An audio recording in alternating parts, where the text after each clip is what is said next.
Hey guys, and welcome to my special CD-ROM episode of Bizarreware. So we're going to take a look at a couple of my most recent acquisitions, which are just kind of, I guess they're bizarre CD-ROM drives that I recently picked up.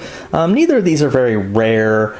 They're not super, like I said, they're not rare, and I guess they're not really bizarre, but they're kind of bizarre. You don't see them all the time. So I picked these both up in the box, and I just want to kind of, show you guys these things. Now, I think I probably mentioned it in a video before. I have weird mixed feelings when I find vintage computer hardware in the box. Now, software, I always want that in the box, but hardware, I always have a weird thing with getting it in the box, because the side of me that wants to use it and play with it and mess around with it is always fighting like the preservationist side of me.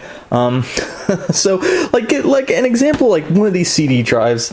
I mean, if it was just the CD-ROM drive, I wouldn't just want to use it. But for some reason, when I find it like in the box, it's like I want to keep it in the box because I just want to like preserve it in the box.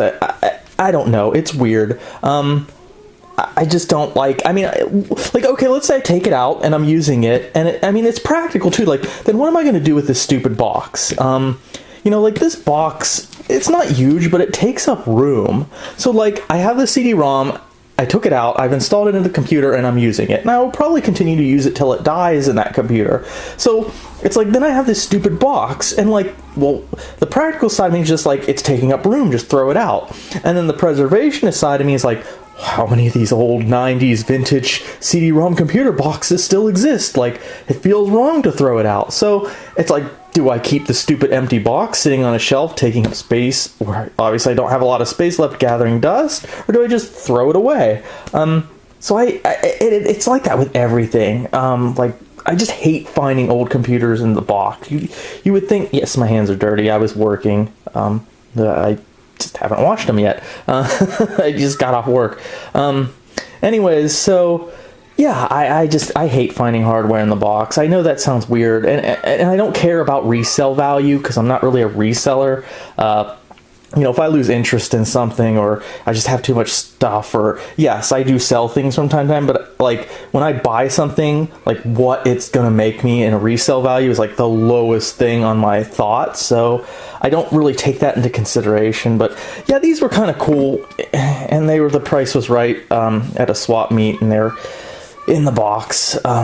So I'm just going to show you guys since I have the boxes here. But the first thing I'm going to show you guys is this guy here. And this is an NEC. These are both quad speed, by the way. So this is a multi-spin quad speed internal CD-ROM changer. Now the cool thing about this CD-ROM drive is it holds several CDs. Yeah, so that always kind of amazed me how they could fit like 4 CDs in that same space that was usually just a single CD drive would take up, and then have a mechanism that would like change them so you could hit like 3 and it will start reading from CD3. I don't know why. It always amazed me that they could fit all that mechanism into a little space here, but I don't know how useful these things are. I do have one computer that I'm going to eventually review that does have one of these installed for a very kind of specific reason. So I guess these were nice that, if you were going to have more than one CD drive, that saved you the space. Or if you had a game that spanned several CDs, some games know. I think one of the Tex Murphy games know that like if you have 2 CD-ROM drives and you can put a CD in one and a CD in another, and they will switch between them rather than having to eject and open. So I guess it makes it convenient in that sense, but not terribly useful, I guess. Music, I guess, if you want to listen to music on your PC back in the day. But so yeah, cut out a little diagram of it, just showing the box here since I've got it. Let me show the back.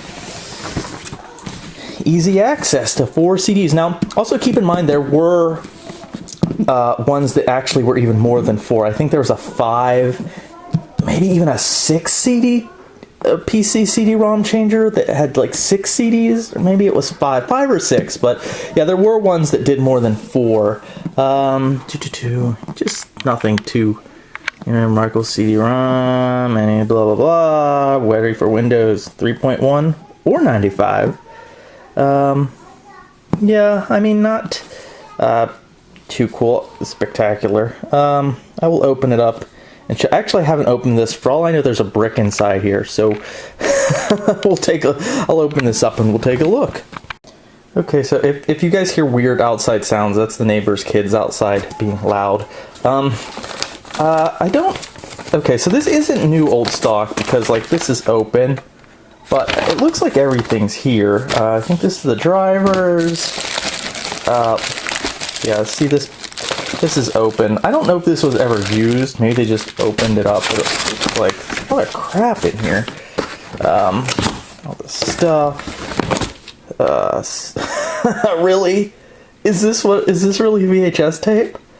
Simple start installation video. Oh my, I think this is a VHS.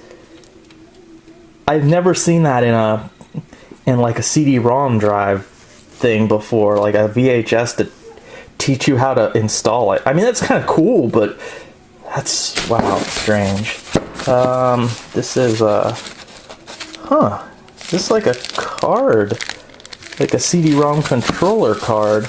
I guess if you didn't have like a built-in IDE controller or an IDE controller that didn't work with CD-ROMs, that's interesting. Cool.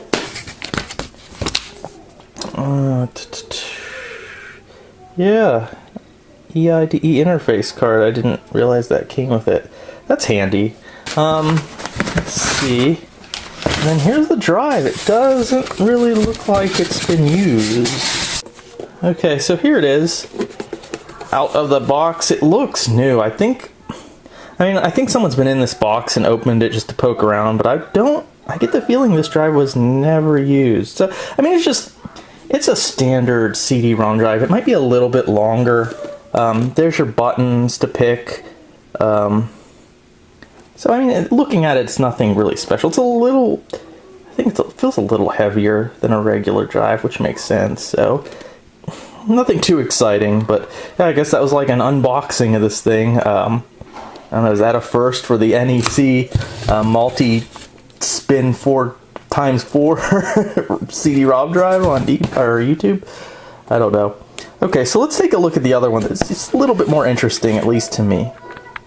Oh, and for those that want to look up the exact model number for this one, it's the CDR-C251. That's the official name for this, the multi-spin 4x4. But as I said, there are ones that I think instead of 4 CDs, it's 5 or 6. Oh. So let's move on to this guy over here, which is it's also a 4-speed quad speed CD-ROM drive, but it's the combo drive. So this is an AT CD-ROM drive, but it's also a 3.5 inch floppy drive. So they're built into one, which actually is extremely convenient. Now I should also point out they've made dual floppy drives as well that fit into a 5 1/4 inch bay that were both the 5 1/4 inch, like 1.2 megabyte floppy, and the 1.44 megabyte floppy drive in one, which are also very useful. I own one. It's in my storage unit, so I can't show you, but I do have this in the box, which it's just really cool. These are really useful for setups like this guy, you know, where you have a PC and it really only has two 5 1/4 inch bays. This one has an internal bay for a hard drive, but you only have these 2 bays, so you have to decide, like, okay, well, what if I want a CD-ROM drive? Well, I don't have room now, so I have to sacrifice one of these drives, one of these floppy drives. So with something like the combo drive, I can say take out this drive here, put in the combo drive, and now I have all 3, which is nice. Okay, so yeah, I mean, this seems to be a little bit more useful, and again, it looks like it's the same sort of setup here. Yeah, and it should come with a little controller card as well that looks different. Easy to install on PC AT systems. Wonder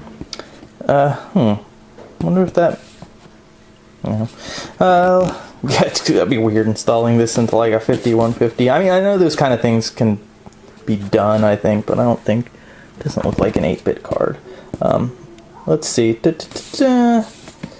Absolutely the fastest CD-ROM available. Yep, fastest. Well, like 10. It's just convenient.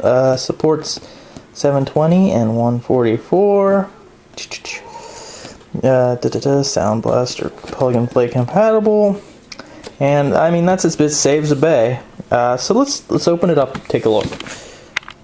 Alright, so here we are. I also mentioned this one's made by TIAC or TIAC or TAC or TIAC or whatever, and they made a lot of like floppy drives and stuff back in the day.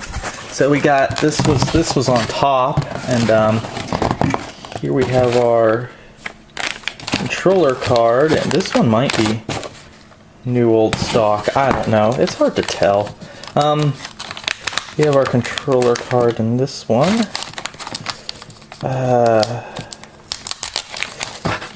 So yeah, that's a 16-bit controller card, obviously. Not quite as cool as the other one. It's got the little audio jack out. The other one had RCA jack, so yeah. Pretty simple there. Oh, instructions. Here we go. There's the drive. Okay, so in this little accessories box, we just got, you know, your IDE cable stuff. But interestingly, wiggling around in there, there's a, see that? It's one of those little edge connector things to transform, like if you have your standard, if you have a cable that has the edge connector, like for 5 1/4 inch floppies, you can turn your 3 1/2 inch floppy interface into that kind, so you don't have to, you know, switch cables, which is kind of neat. Yeah, here's the drive. Again, yeah, it's a little heavier, I think, than a standard. It's really just like the two drives, kind of like plopped, like two slimline drives for like a laptop, and then they're just kind of like bolted to each other. So it's nothing like super fancy, but it's a cool idea, you know. You just, you know, completely separate interfaces there, so it's nothing like weird you have to work out. But yeah, that's basically what it is. It's just a slimline floppy drive and a slimline CD-ROM drive, like slapped together into one package. So yeah, I mean, that's cool. It saves you a drive bay. I mean, yeah, so these were very convenient, especially like this, especially for like desktop cases. I think these weren't super popular, just because they're probably a little more expensive. They may have broke down more. You know, they may probably more expensive to make. So that's why you don't see them like a ton. Although these aren't really by any means rare. I see this one a lot less than I see these kind here, the multi-changers. So this is the first one I've actually found like in the wild, actually. So they're pretty convenient, but they are a little teeny bit bizarre. Just, you know, just because they're, you know, out of the norm. So yeah, thank you for doing this. I guess this is mostly like an unboxing video. Cool. Yeah, if you have one of those drives that don't have a lot of bays, look one of these things up. I don't think I haven't checked prices, but I'm going to assume they're not insanely expensive. I know these aren't too expensive. I don't know about these combo ones. But yeah, it's an option for you. So thank you for watching again. If you liked it, subscribe. I got some videos, new videos coming as always. Eventually I'll do one on that one that I showed you, that was a 386 back there where it only had the 2 bays. I might put this in that computer, actually, now that I'm thinking about it. Maybe. Alright, so thanks again. Have a good one, guys.